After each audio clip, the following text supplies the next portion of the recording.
Les malades étudiés là-bas.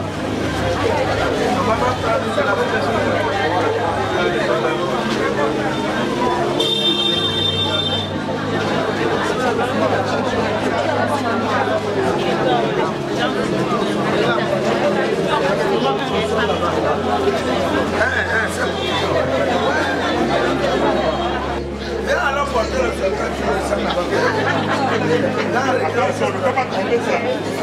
arrête le pain là.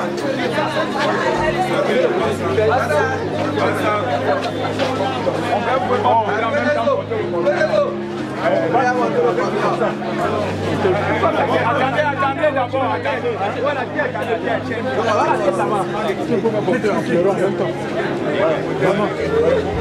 allez comme ça.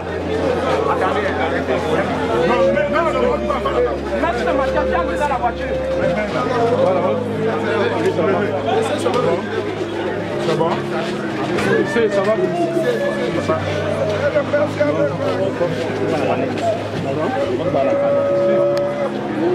Il ne m'en pas qui donc. On va à l'église. On va à l'église.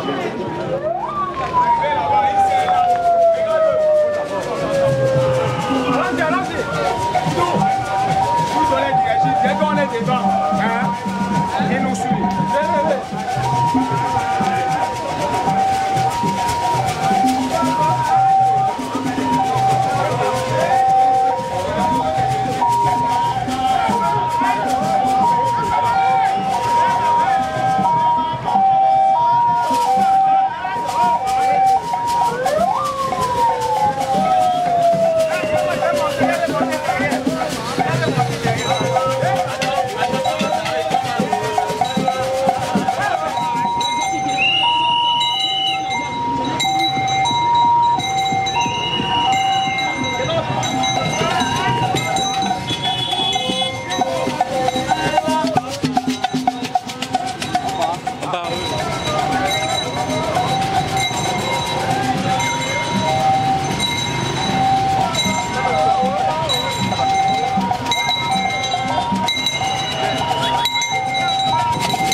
Lumière de ceux qui gisent dans l'ombre de la mort, guide nos pas sur le chemin de la paix.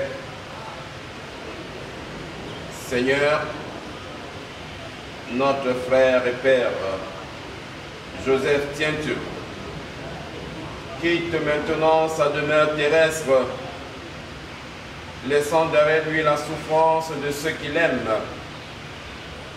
Donne-nous de garder son souvenir, non pas dans l'amertume de ce que nous perdons ou dans le seul regret, mais dans l'espérance du royaume où tu nous rassembleras au nom du Père et du Fils et du Saint-Esprit. Amen.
Sinon, est-ce que je vous aurais dit, je vais vous préparer une place Mais quand je serai allé vous la préparer, je viendrai vous prendre avec moi.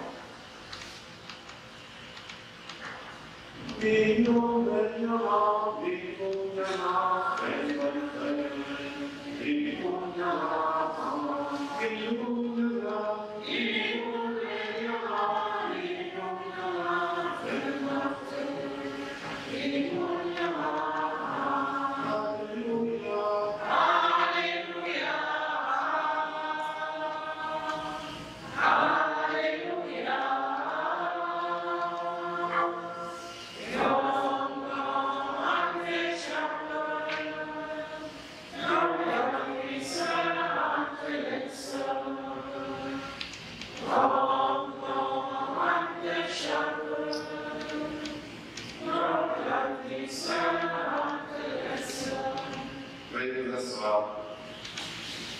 Sœurs et frères bien-aimés, loué soit Jésus-Christ. Au nom de toute la communauté paroissiale, nous présentons nos sincères condoléances à la veuve, aux enfants, à toute la famille de Dieu, aux amis et connaissances qui sont durement éprouvés par le départ de notre frère et de notre père, Joseph Thiègue. Sœurs et frères bien-aimés, nous sommes réunis cet après-midi dans cette église paroissiale pour implorer la miséricorde de Dieu pour son serviteur, Joseph Thiègue. Quand j'entends les mots de l'évangile que nous venons de suivre, quand j'entends Jésus dire à ses disciples, ne soyez pas bouleversés, et quand je vous regarde, quand je nous regarde, nous les proches de Joseph, que nous soyons de sa famille ou de ses amis, j'aimerais arriver à vous dire la même chose. Ne soyez pas bouleversés. Pas qu'il ne faut pas l'être. Nous avons toutes les raisons du monde de l'être, évidemment. Mais parce que j'aimerais que l'espérance qui est au cœur de la foi chrétienne et qui était au cœur de la foi de Joseph, cette espérance en la résurrection qui nous a été rappelée dans la première lecture, j'aimerais qu'elle puisse nous apaiser et même nous rendre à la confiance malgré tout. La mort nous fait mal, la mort nous ébranle. Lorsqu'il s'agit de la mort d'un époux et d'un père, nous sommes dans la tristesse, nous sommes dans l'amertume, nous sommes dans le désarroi. Et devant cette mort qui nous trouble, nous n'avons qu'une seule solution, c'est d'avoir le regard fixé sur la croix, sur notre Seigneur Jésus-Christ. C'est lui seul qui peut nous réconforter, c'est lui seul qui peut essuyer nos larmes en cette circonstance.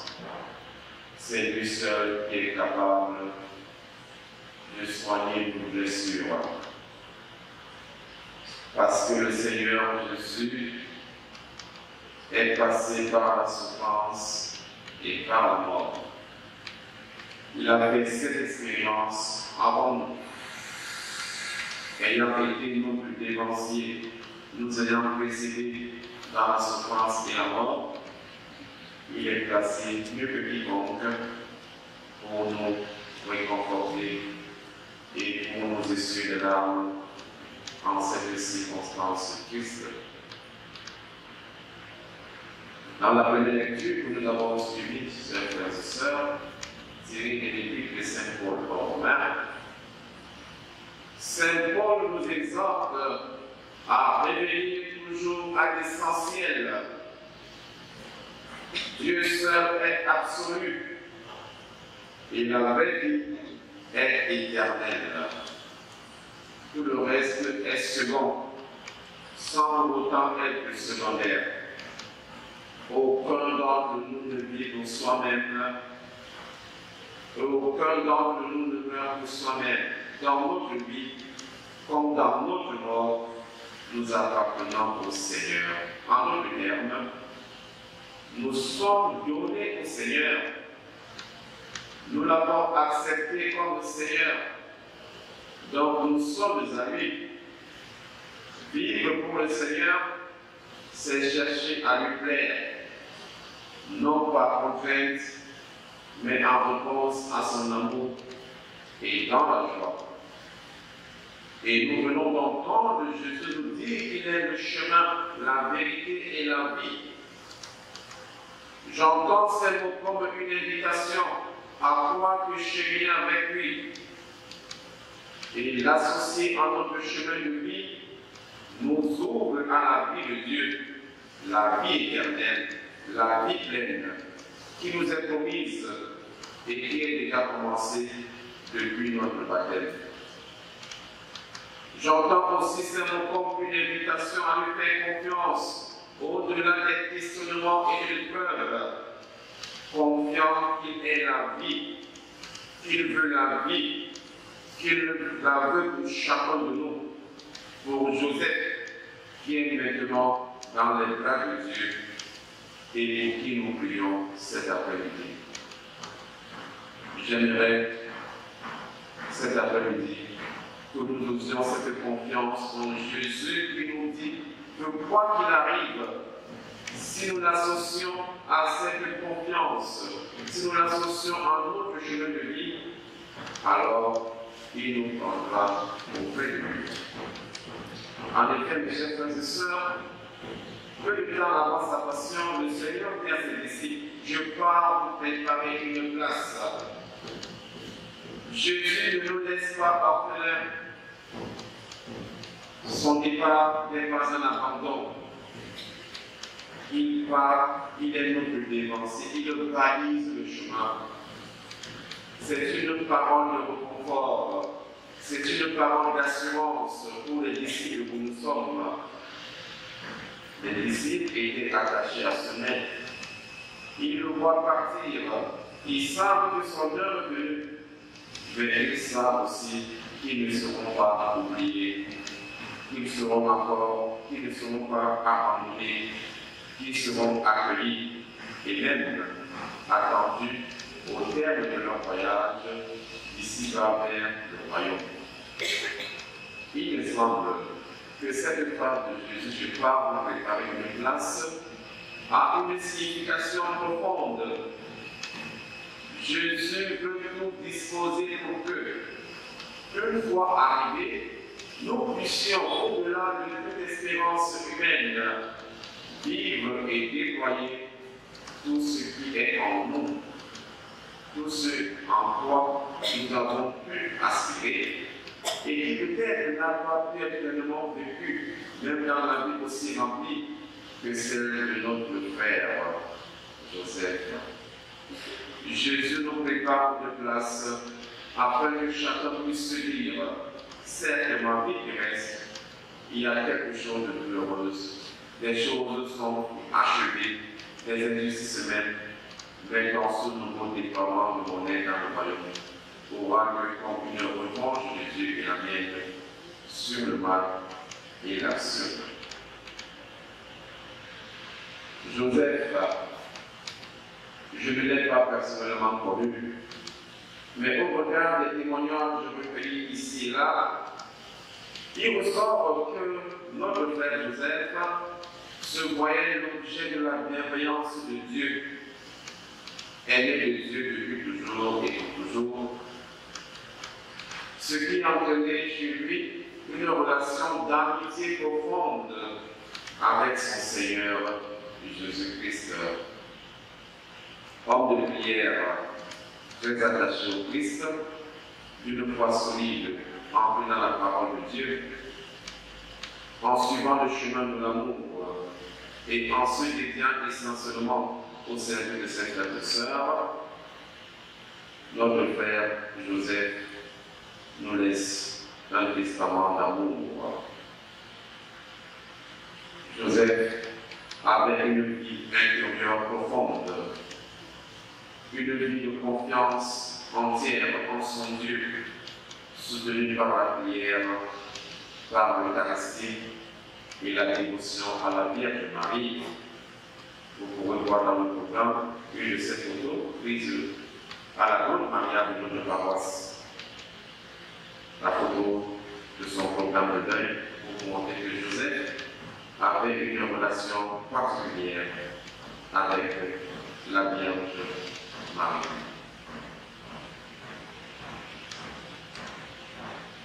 Comme Jésus, notre frère Joseph faisait le bien sans bruit, sans publicité. Ses qualités relationnelles, son sens de l'accueil, son sourire bienveillant sont autant de cadeaux qu'il nous lègue. Heureux sommes-nous, puisque au-delà de toutes les tribulations terrestres, chacun a une place qui lui est préparée. Aidons-nous les uns et les autres à prendre conscience et à accueillir cette place du moment venu, à l'attendre ici-bas dans l'espérance. Nous te remercions, Joseph, de nous avoir donné à l'occasion de ton retour vers le Père, de réaffirmer notre foi au Dieu du temps. Nous te remercions d'avoir éveillé en nous par l'exemple de ta vie, de service et de générosité. Cette espérance que la vie est belle, quand elle est vécue utile et avec amour. Ce que tu as été, ce que tu as été, ce que tu as, c'est ce que tu as été. Et ce que tu as été, c'est ce que tu as donné de bon cœur. Une vie simple et la paix dans le cœur. Une vie de pauvreté et de déploiement qui accorde le triomphe à la l'éternité et restaure l'espérance en l'avènement du royaume de Dieu. Au cours de cette célébration eucharistique, recommandons notre Père Joseph au Seigneur, afin que le Seigneur ferme les yeux sur ses péchés, sur ses manquements, sur ses maladresses, parce qu'il n'était qu'un être humain. La perfection n'est pas de ce monde, mais qu'il considère seulement sa foi, la foi qu'il avait en tant que chrétien, en tant que baptisé, lui qui a donné sa vie à Jésus, qui a cru en Jésus, en sa résurrection, qui a suivi jusqu'au que le Seigneur regarde aussi la prière que nous, de sa famille, des amis, réunis ce soir, faisons en sa faveur, afin que le Seigneur lui accorde en plénitude la vie éternelle et la résurrection qu'il a si souvent annoncée. Mais en même temps que nous prions pour lui, nous allons également prier pour la famille, si durement éprouvée, la veuve, les enfants et tous les autres amis, afin que le Seigneur lui-même nous réconforte dans cette époque difficile, qu'il fortifie votre foi, afin que la famille reste unie dans l'amour, dans l'unité. Nous allons également prier pour le bon déroulement des essais de notre frère Joseph jusqu'à son retournement au village, afin que tout se passe bien. Joseph, bon et fidèle serviteur, entre dans la joie des promesses. Glorifions Jésus-Christ. Pour l'Église, afin qu'un le monde, que le Christ est Seigneur des vivants et des morts, ensemble, prions le Seigneur.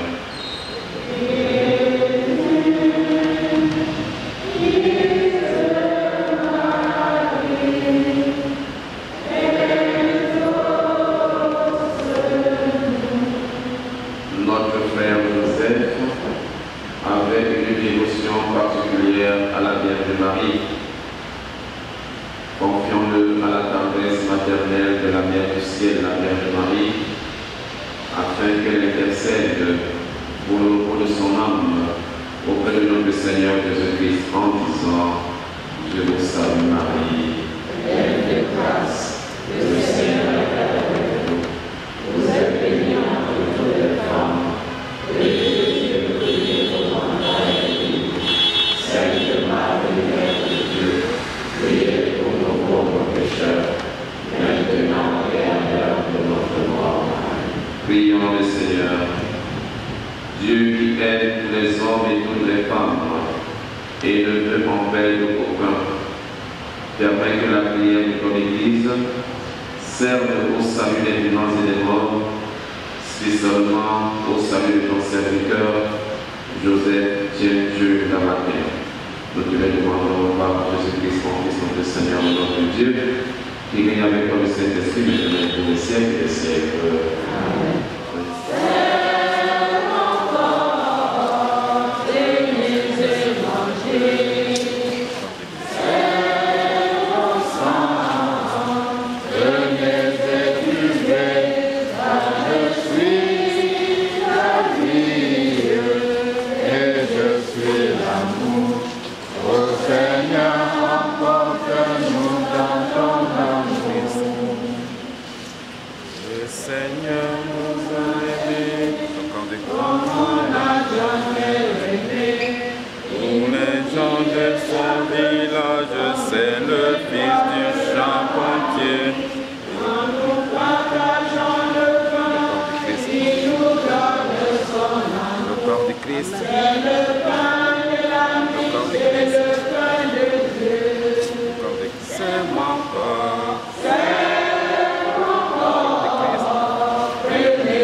C'est à toi qu'appartiennent le règne, la puissance et la gloire, pour les siècles des siècles. Amen. Gloire soit au Père, au Fils, au Saint-Esprit. Comme il était au commencement, maintenant et toujours, dans les siècles des siècles. Prions le Seigneur. Seigneur Jésus, regarde avec amour ceux qui sont dans la tristesse. Accueille les prières pour celui qui pleure. Toi seul est saint, toi seul est capable de miséricorde. Pardonne à notre frère Joseph, tiens Dieu, toutes ses fautes. Tu t'es livré à la mort pour que tous les hommes soient sauvés et passent de la mort à la vie. Ne permets pas que Joseph soit séparé de toi, mais puisque ton amour est plus fort que la mort, donne-lui de vivre dans la lumière, le bonheur et la paix. Nous te le demandons, toi qui règnes avec le Père et l'Esprit Saint, maintenant et pour les siècles des siècles. Amen. Seigneur, accorde à Joseph le repos éternel. Seigneur, accorde à Joseph le repos éternel. Seigneur, accorde à Joseph le repos éternel. Et qu'il repose en paix. Le Seigneur soit avec vous. Et que Dieu Tout-Puissant vous bénisse, le Père, le Fils et le Saint-Esprit. Allez, dans la paix du Christ.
On défile jusqu'à la maison.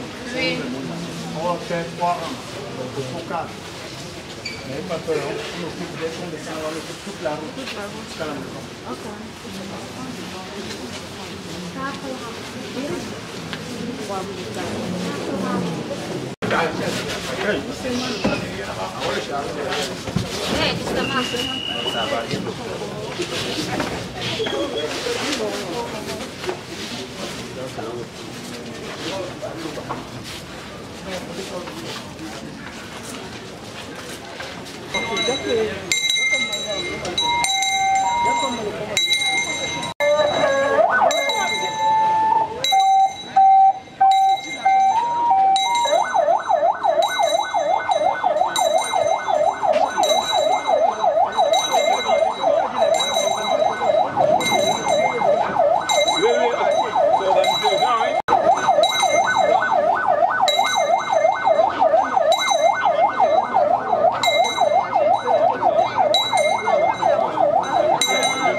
Amen.